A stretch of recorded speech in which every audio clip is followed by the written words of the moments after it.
I keep thinking about this moment from a few months ago when I was talking with an artist friend of mine who also writes. And we were talking about the book that she's always wanted to write about her story.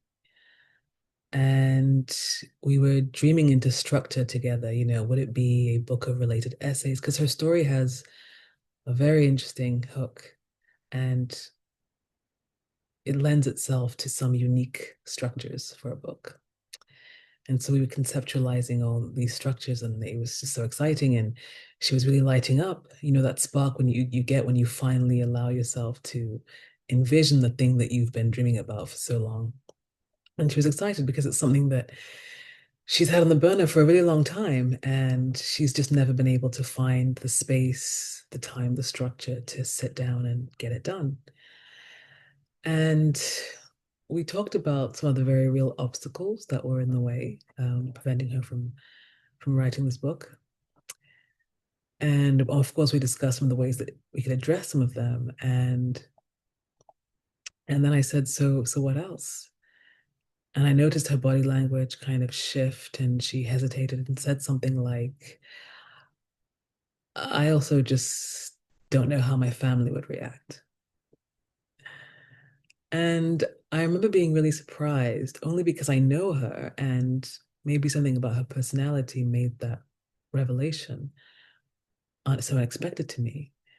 But in that moment, something clicked, and I realized that maybe it shouldn't have surprised me because I've heard this exact fear from so many people, um, writers and even and non-writers who just tell me that they have a story that they want to tell. And one of the first things they say that stops them is the fear of how the people they that might be involved in the story would react if they read it. And I realized it's this very subtle but powerful form of self-censorship that stands in the way, stops people from even beginning to um, map out how they're going to get their story told and their book written. And so it made me realize that self-censorship is like this barrier that you have to walk through in order to write your memoir. Because the moment you even imagine uh, telling your story in a book, your mind will try to protect you because we are hardwired to stick with the safe and the familiar. And what's safe and familiar is you keeping that story inside and holding it in and not telling it. That's all you know. So, you start to question, or at least your brain does, what if I hurt someone? What if I'm abandoned? What if I break some covenant, maybe just some tacit agreement that you have with people in your life, say your family.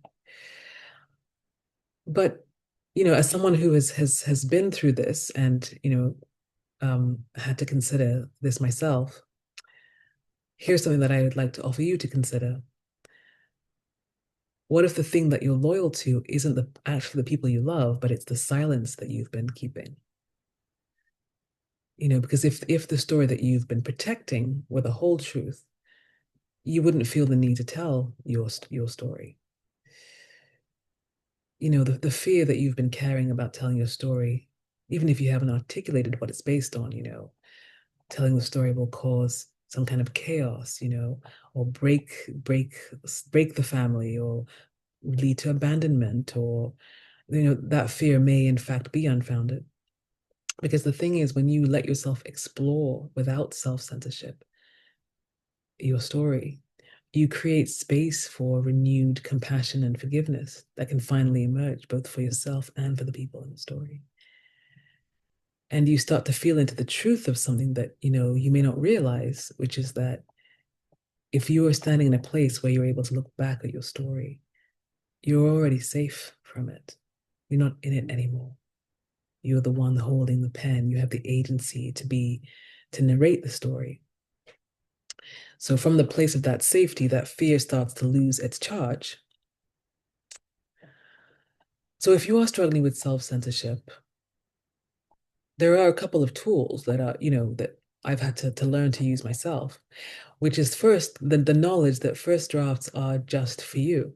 So instead of approaching it, starting out thinking, I'm writing my story, maybe you can shift the mindset to I'm simply creating a container to put the story in and explore the story because it would still need to be shaped and into a narrative.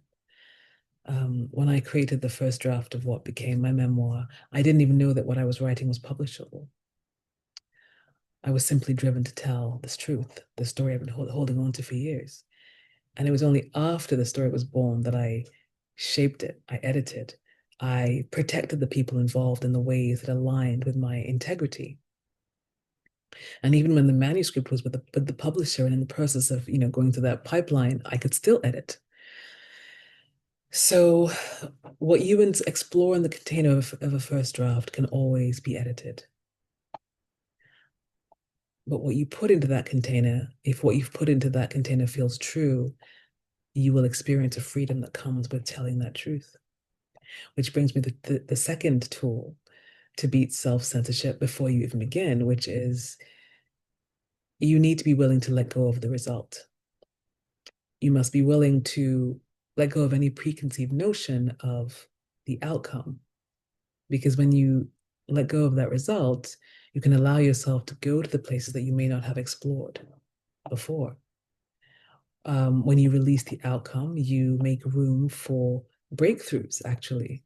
You create space for new understanding, and you can allow yourself to really see what the story wants to become. So you'll start to have these insights and breakthroughs that will actually guide you through whatever it is that you're afraid of. So remember to go into that fear. That's the key. It's pointing towards the story that wants to be told. That fear is your compass. Always remember that.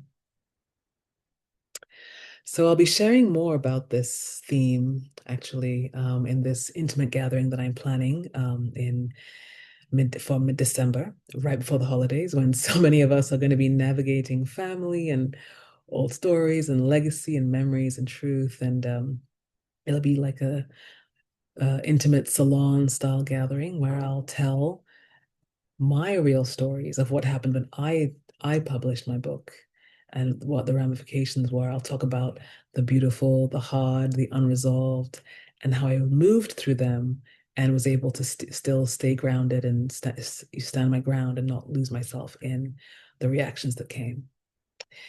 So, if you've ever wondered what that actually looks like to, face that fear of writing a book and putting it out there when there are real people involved, stay tuned and I'll be sharing more about that very soon.